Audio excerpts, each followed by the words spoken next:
this video, I'm going to talk about the uses of decorating slip. So first of all, the rationale. A rationale why you might use decorating slip is to create some contrast. So like you see on this cup, it is a light brown colored clay body, but because there is a decorating slip on the inside, you can actually see the color of the glaze. Same thing with this one. This is a black clay body that's really dark, and the areas where it looks really dark here, there is no decorating slip, and where there is decorating slip, you can actually see the color of the glaze. The other reason why you might use decorating slip is it gives you an opportunity to create a contrasting decoration on the surface of your cups, or any kind of form that you want to. And so the main thing that needs to be known about decorating slips is that they have to contrast your original clay body. So in all of these examples right here, I'm using a white decorating slip, but if you're using a white clay, you could actually use a darker colored decorating slip. To help you make these decisions on whether you should use a decorating slip, look at test tiles. So these are test tiles for our white stoneware clay. You can see the colors of the glazes are really vibrant. And then when we go into our red clay body, the colors have changed. So what we're looking at with each test tile is, this is what the test tile looks like with just the bare clay. So this is actually a gray colored clay body. A gray colored glaze, and this is what it looks like on the clay body. So a better example might be this one called Curry. And so the glaze is yellow, and it appears as yellow on the clay body, but when you have a white decorating slip underneath it, the color becomes more vibrant. So that might be something that would inform your decision on whether or not to use decorating slip to show the color of your glazes more clearly. Then, of course, a more severe example, we have a black clay body here from Laguna called B3 Brown.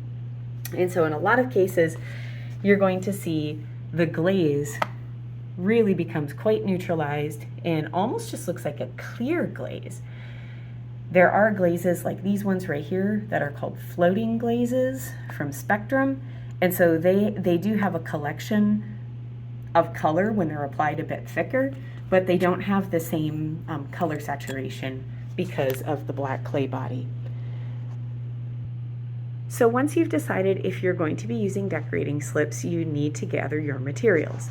First of all, decorating slips need to be used on leather hard clay. So of course, the way that you can determine if clay is leather hard is it should not leave any fingerprints, but you should be able to mark it very easily with your fingernail.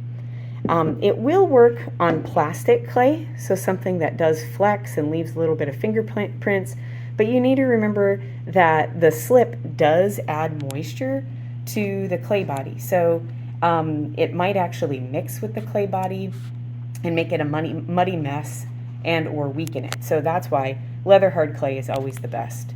You cannot apply decorating slip to anything that has been bisqued because the slip will not stick to the bisqueware. It'll actually curl off and it will fall off. So then beyond that, I also need to make sure that I have an empty container, an empty clean container, a container with clean water, brushes for application. I'm going to get into tools a little bit later. And then you need to have your prepared decorating slips. And so in this case, I have two decorating slips. I have the B3 Brown, which fires to a black color, and that's actually what I'm going to be using in my demonstration because I'm using a white clay body here, and I need to choose something that has a high contrast. But we also do have the WC610 white stoneware decorating slip, so you could use either of these depending on what clay body you're using to start with. These decorating slips were made from using bone dry clay and soaking them in hot water overnight and then mixing them up so they're a nice smooth consistency. Okay, so the next thing that I need to do is I need to actually mix up my slip so it's consistent because there is water that has separated. So I'm going to use a paint mixer or a stick to mix it up. You can use a brush for this as well, but I feel like the brush also kind of collects some of the slip, and it sort of wastes it. And good casting, a good decorating slip is something that you definitely don't want to waste. And as long as it's in a good consistency, you can use it for a long time. This was made a few months ago, kept the lid on, and it's still very, very nice. So I just need to mix it up really well so that it doesn't have any watery edges or any areas that appear a little bit thinner than others. So I'm mixing it in a circular motion. So this is a nice consistency right here. I've got pretty even coverage on my mixing stick. And so now I'd like to, especially with these dark colored slips, clean off this mixing stick quickly so that it doesn't get stained. So I'm going to clean it with water and a sponge.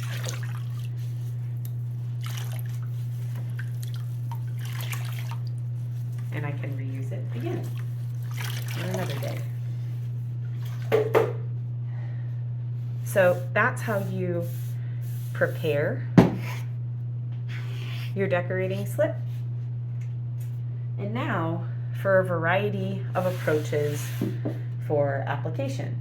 So first of all, you could apply it just to the surface of your piece, the outside surface of your piece, so that you could do some surface decorations. And so an example of that is, let's say you actually have texture that you have carved or made onto your piece. And so what you could choose to do is pick up the decorating slip and you could brush it parallel to the surface, and you could do something called a dry brush. So this had some texture pressed into the surface, and then the brush was loaded up with slip, and it was put parallel to the surface of the clay and just drug over lightly. And so then it only applied slip to the high points and not the low points. That way it produced a highlighted texture. So that could be an option for you. Another option is to apply the slip to a smooth surface. And I'm using a coarse brush for this because I like to get expressive brush strokes. So I like that brushing nature where I can see the texture of the stroke. If you're not a fan of that and you want something that's a bit more consistent, you could consider using a synthetic brush instead. But make sure that it's not too small based off from the particular surface, the amount of surface that you need to cover. So I only need one coat of decorating slip, but before I can do anything else with it, I need it to dry to leather hard state. So if you look at this, you can actually see there are some areas that are really shiny and other areas that are a little bit satiny. The satin areas are the ones that are leather hard. So I can actually just leave my surface like that and produce visual textures. Or, as I said, I can actually get a bit more of an even coverage, and I can,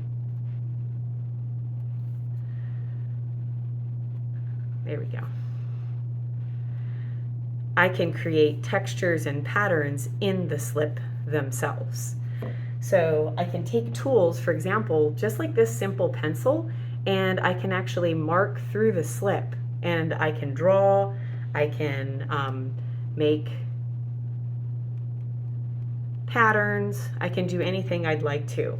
So after I've picked up some slip, I'm going to clean my tool again, just kind of wiping it off on a sponge or my hand so that I'm not redepositing the slip back onto the surface. So this is one way that you can apply textures using decorating slip. Another way is, instead of applying, dragging the tool through when the slip is wet, you can wait until it's leather hard. And so these are almost leather hard, but when they are leather hard, I'm going to show you a technique that is called sgraffito.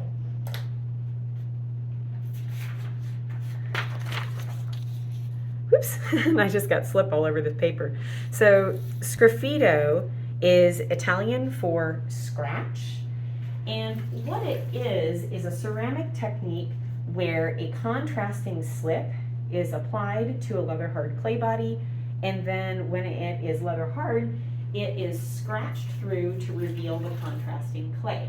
So very similar to what I just did with the wet clay, except for it's much more precise. This piece right here is example of sgraffito. So you can see I had white decorating slip and carved through to reveal the red clay body underneath it.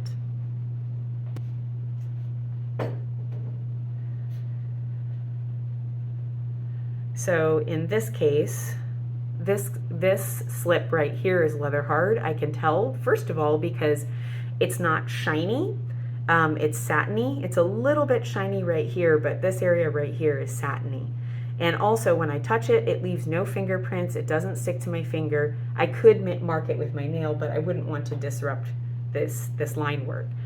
And so when it comes to sgraffito, and it's leather hard, I like to actually use a slightly sharpened pencil. And the reason I like to use a pencil is because I can sharpen it more to make finer lines, or I can run it down on a piece of paper to make it more dull and to make wider lines. I can also vary my pressure, and that changes the width of the line. So basically, I can either work freehand or I can draw directly on the surface, because with a pencil, you can draw right onto leather hard clay, and it doesn't impact the clay at all. This will all burn off in the kiln. And so I can also draw on this clay, but I know the camera can't catch it up. It cannot catch it because there's just not enough contrast. I can barely see it. So I could draw. I could also do a graphite transfer so that I can take an image and transfer it on here and then just trace it, or you can just work freehand. And so the concept of this is where you're carving through the decorating slip to create a sharp image. And I like to have something to wipe off my tool. So once again, I'm not just depositing that clay back onto the surface. So I like this process because you can get a very nice high contrast line. And if I don't go quite deep enough, so like that area wasn't quite deep enough, I can always go back, I can retrace it, apply a little bit more pressure, and I can achieve what I want. But I can also do things like hatching and cross hatching to create a sense of value. So this technique is sgraffito, and it might be a really good way for you to apply some precision line work in high contrast to your work. So that is just decorating on the surface using decorating slip. And this is an example of red clay with white decorating slip. Same concept. Another thing that might be appealing is to actually apply decorating slip to the inside of a piece. So in this case, I have a little pinch pot that I made out of a white clay body. And what if I wanted to have a dark clay body on the inside? The opposite, of course, is having a dark clay body, and you wanted a light decorating slip on the inside so you can actually see the color of the glaze. So how did I get that decorating slip inside there? I'll show you with this piece. So first of all, this decorating slip is too thick for me to use on the inside of my piece. It's going to get the piece too wet, and it could run the risk of collapsing. The key to applying decorating slip to the inside of your piece, which we call lining, is to actually thin the decorating slip down. That's where my clean empty container comes in. I'm going to scoop up some of my decorating slip. I don't need very much because it is a small piece. And I can always apply more if I need to. And so I'm finished with this slip, which, by the way, when you are done with it, if you see all of this slip on the outside lip, please take a second and clean that off, because leaving that on will hinder the lid from making a nice seal, and the slip won't last as long. So now, after I have a little bit of decorating slip inside my new clean container, I'm going to take a little bit of clean water. And when I say a little bit, I do mean just a very small amount. I can always put in more if I need to, but it's very difficult to remedy it when you have too much water. So I'm just going to put in a little dribble of water. I'm going to mix it around a little bit. I've also got some slip on this brush, so I can mix it this way.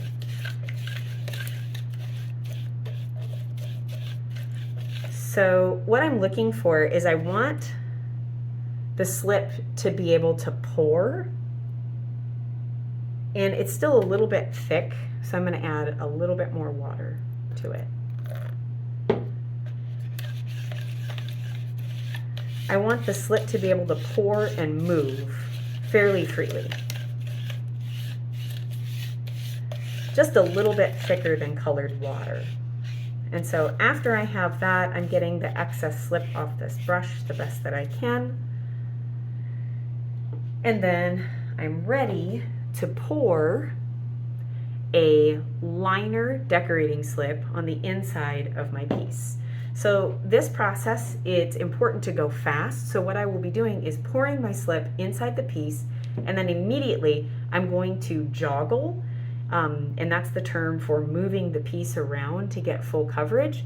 I'm going to joggle to get up as high as I possibly can on the piece for the decorating slip. As soon as I have gone around once, I'm going to immediately take the piece and dump it and turn it, twist it so that the decorating slip that is being poured out will still continue to cover this edge as far as possible. And I'm going to dump it right back into my mixing container, not the original container. This isn't so much of a problem with the black slip, but when you are using the white slip, sometimes you have a tendency to get contamination. So if I was pouring white slip into black clay, it might be slightly contaminated, and we don't want that to end up into the original slip container again. So here I go. You can see the slip moves very, very nicely. So I'm going to pour it in, and this is going to be really fast. I'm going to pour it in, and I'm going to joggle it around, getting it up as high as I want it to be. And as soon as I've gone around once, I'm going to flip it, and I'm turning it. Now, ideally you need to hold it in this upside down position until the slip reaches leather hard state. This particular piece is a bit more in a soft leather hard plastic state, so it might take a little while for that process. I can tell that the slip is still really shiny.